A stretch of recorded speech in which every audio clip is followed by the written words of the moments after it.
मुख्यमंत्री तीरथ सिंह रावत आज दिल्ली दौरे पर हैं। सीएम रावत आज भाजपा के राष्ट्रीय अध्यक्ष जेपी नड्डा से मुलाकात करेंगे। माना जा रहा है कि इस मुलाकात में मुख्यमंत्री तीरथ सिंह रावत सल्ट उपचुनाव के लिए पार्टी उम्मीदवार से लेकर चुनाव संचालन समिति पर गहन चर्चा कर सकते हैं।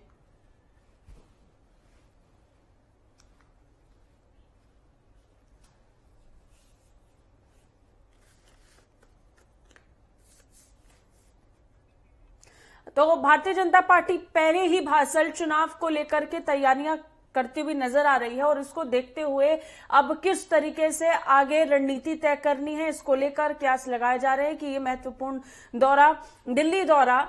मौजूदा मुख्यमंत्री का हो सकता है। और सबसे बड़ी बात यह है कि जब हम सल्ट उपचुनाव का जिक्र कर रहे हैं तो इसमें बहुत से उम्मीदवारों का जिक्र हो रहा है और सबसे बड़ी बात यह है कि सल्ट उपचुनाव को देखते हुए सभी ने अपनी कमर कस ली है। भारतीय जनता पार्टी एक बार फिर अपने दावेदारी यहां पर मजबूत करने के इरादे से उतर रही है, तो वहीं दूसरी तरफ कांग्रेस भी ये चाह रही है कि सल्ट उपचुनाव के जरिए से इसको सेमीफाइनल बनाकर आने वाले चुनाव की तस्वीर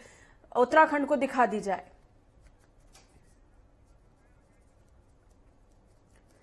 इस बीच ज्यादा जानकारी के साथ हमारे सहयोगी अजय चौहान जुड़ गए हैं, उनसे बात करेंगे। अजय, जब हम सल्ट उपचुनाव का जिक्र कर रहे हैं तो बहुत पहले से ही हम इस बात को लेकर चर्चा कर रहे हैं कि भारतीय जनता पार्टी वर्सेस कांग्रेस तो ये होगा ही, लेकिन दो प्रबल दावेदार भी इस सीट से चुनाव लड़ सकते हैं। उम्मीदवारों को लेकर के सस्पेंस है, शायद उसी सस्पेंस से पर्दा उठाने के लिए ये महत्वपूर्ण दौरा भी तीरथ सिंह रावत का हम देख पा रहे हैं। जानकारी आपके पास से अच्छी जिस तरह से देखिए सीएम जो उत्तराखंड के नए सीएम बने तीरथ सिंह रावत जी, क्योंकि दिल्ली पहुंच चुके हैं और इस अहम बैठक है क्योंकि जेपी नड्डा के साथ भी अहम बैठक हुई, इसीलिए आज दिल्ली पहुंच रहा है क्योंकि उपचुनाव को लेकर के किस तरीके से उस चुनाव को लड़ा जाएगा। लेकिन क्योंकि खास तक उत्तराखंड में आज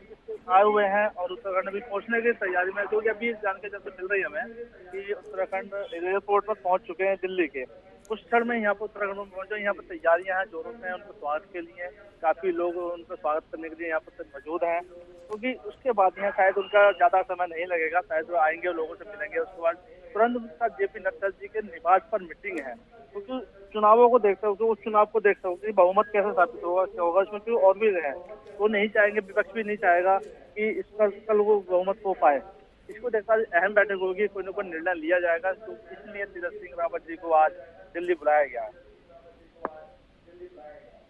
अच्छा, इसके साथ ही अजय, आज की मुलाकात का जिक्र करें जो भारतीय जनता पार्टी के राष्ट्रीय अध्यक्ष जेपी नड्डा के साथ होने वाली है, इस मुलाकात के क्या मायने हैं? सल्ट उपचुनाव के अलावा भारतीय जनता पार्टी ने एक बहुत बड़े बदलाव को स्वीकारा है और उस बड़े बदलाव से न सिर्फ संगठन के लिहाज से लेकिन सरकार में भी बहुत बड़े स्तर पर बदलाव हुए हैं। क्या उस लिहाज से भी इस मुलाकात को महत्वपूर्ण माना जाना चाहिए? बिल्कुल ये बहुत बात है, क्योंकि इसमें देखा जाएगा कि कुछ चुनाव को लेकर के ही शायद आज इस समय जेपी नड्डा जी की एकदम अचानक मीटिंग बनाई गई। आज 19 तारीख है, 19 को एक प्रेस कॉन्फ्रेंस होगी, क्योंकि जेपी नड्डा जी के यहाँ जो अहम बैठक उसमें कुछ और लोग भी इसमें अब शामिल होने वाले हैं, क्योंकि तीरथ सिंह रावत जी होंगे, जेपी नड्डा जी होंगे और भी इसमें बीजेपी के नेता होंगे, क्योंकि उपचुनाव को लेकर के उत्तराखंड जिस तरह से उत्तर प्रदेश एकदम अचानक सीएम चेंज किए गए थे, उसी को लेकर के इसे अहम बैठक होगी और आगे रणनीति क्या होगी उसी को लेकर के ये अहम बैठक होगी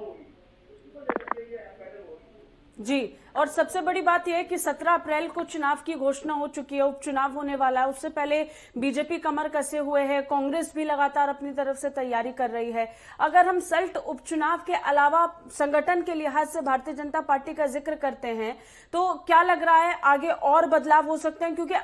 अगर हम इसे लिटमस टेस्ट की तरह देख रहे हैं, नेटवर्क 10 बीते कई दिनों से इस बात को लेकर के चर्चा भी कर रहा है और इसका जिक्र करता रहा है कि ये उपचुनाव बहुत महत्वपूर्ण है, बल्कि इसको सेमीफाइनल ही माना जाना चाहिए अगले साल होने वाले चुनावों को देखते हुए। अगर हम अगले साल के चुनावों का जिक्र करते हैं तो उस लिहाज से भी संगठन स्तर पर बहुत बड़े फैसले आने वाले दिनों में भी लिए जा सकते हैं, उस लिहाज से भी बैठक बहुत महत्वपूर्ण है।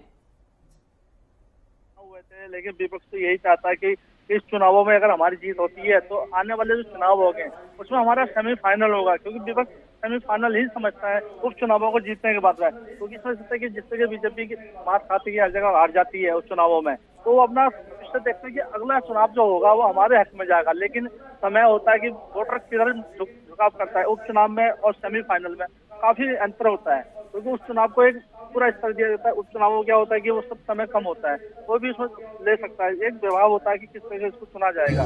इसी को देखते हुए आज जो अहम बैठक है इसको लेकर रणनीति अपनाई जा रही है। चलिए, बहुत शुक्रिया अजय। निश्चित तौर पर जब हम इस बात का जिक्र कर रहे हैं कि ये उपचुनाव है तो इसलिए भी महत्वपूर्ण है क्योंकि बीजेपी को लेकर के ये हमेशा कहा जाता है कि वो चुनावी मोड में रहता है, और चाहे उपचुनाव हो, छोटे से छोटे नगर निकाय चुनाव हो या फिर बड़े लोकसभा चुनाव, हर एक चुनाव को जीतने के इरादे से बीजेपी उतरती है और इस बार टक्कर देने के इरादे से कांग्रेस भी है। तो ऐसे में संगठन को मजबूत करने के लिहाज से बैठक बहुत महत्वपूर्ण है।